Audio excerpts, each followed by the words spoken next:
Hi, this is the second day of second internal assessment for first MBBS batch of 24-25, and again we have 10 spotters related to head and neck primarily and couple of specimens related to lower limb.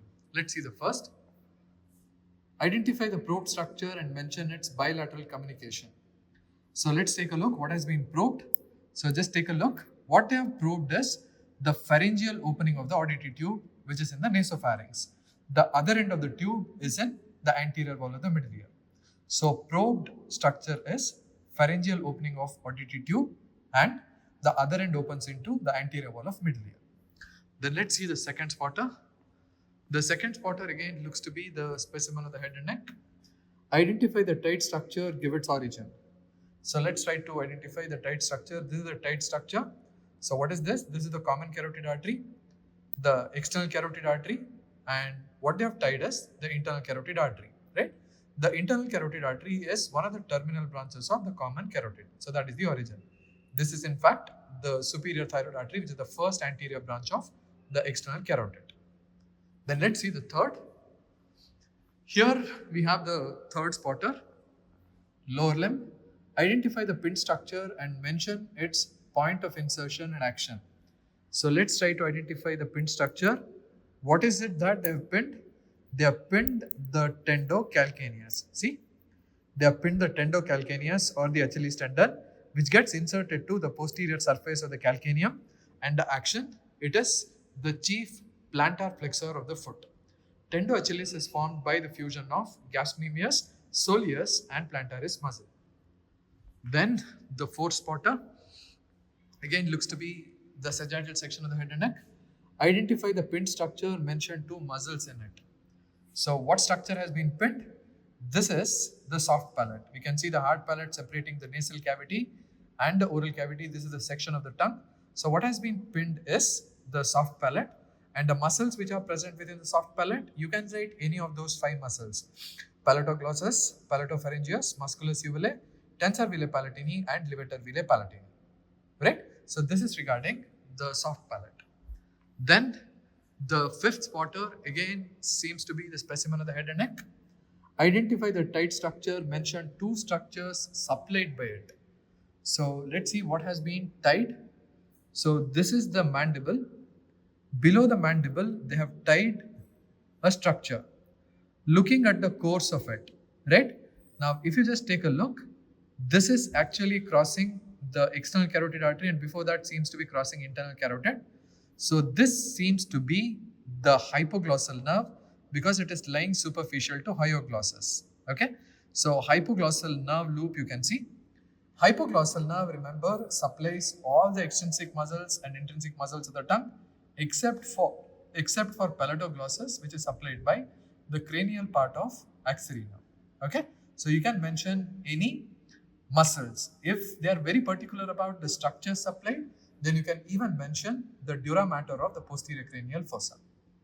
Then the next spotter we have is looks like a specimen of larynx again. Identify the pin structure, give its nerve supply and action. So let's try to identify the pin structure. So this is a specimen of the larynx. We have the thyroid cartilage, and here we have the cricothyroid muscle, right? Extending from the cricoid cartilage to the anterior surface of the thyroid cartilage. So the pin structure is cricothyroid. Nerve supply is by external laryngeal nerve because this develops from the fourth pharyngeal arch. This is regarding the spotter number 6, right? Then the next important muscle we have, or the specimen we have, is identify the tight structure, mention any two muscles supplied by it. So let's try to identify what has been tied. So try to take a look at the tight structure. So what it is, posterior compartment of the leg, they have tied a nerve. So what should be this nerve? This is the tibial nerve. Tibial nerve supplies all the muscles of posterior compartment of the leg. To name a few: gastrocnemius, soleus, plantaris, tibialis posterior, flexor hallucis, longus. Okay, you can mention all these muscles. Okay, let's see the 8th spotter. Looks like the specimen of head and neck. Identify the pin structure, mention its attachments. So let's see what structure has been pinned. Take a look at it. This is the dural fold, and what has been pinned is the fox cerebri, right? So here we have see it? So these are the tentorium cerebelli, and here is the median fold, that is the fox cerebri. Now what is fox cerebri? It's a dural fold which separates the two cerebral hemispheres. Attachment: anteriorly it is attached to the crista galli, and posteriorly it is attached to the superior surface of the tentorium cerebelli, right? Then the next important spotter we have is the specimen or bone, that is the skull, and have probed the foramen. Identify the probed foramen and mention the structures passing through it. So what foramen has been probed? Take a look at it. So what is that foramen? That is the foramen ovale, and here we have the foramen spinosum, right? So what structure passes through foramen ovale? Foramen ovale allows for the passage of male structures: mandibular nerve roots, axillary meningeal artery, lesser petrosal nerve, and emissary veins. This is one of the commonly kept spotter in the osteology of head and neck. The last spotter we have is an embryology model, and this looks like the formation of neural tube or neurulation. Identify the pinned structure, mention its derivatives. So what structure has been pinned?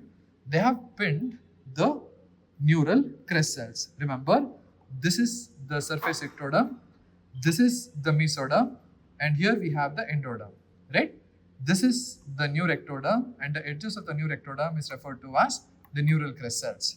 Neural crest cells can be divided into cranial, vagal, truncal, and lumbosacral, and gives rise to various structures in the body. But in 1 minute, what you can write? Please mention about the peripheral nervous system, dorsal root ganglion, melanocytes, adrenal medulla, then islets of Langerhans, the entire mesenchyme of the face, right? So these are some of the major structures that develop from the neural crest cells. Remember, the conotruncal septum of the heart also develops from this neural crest cell.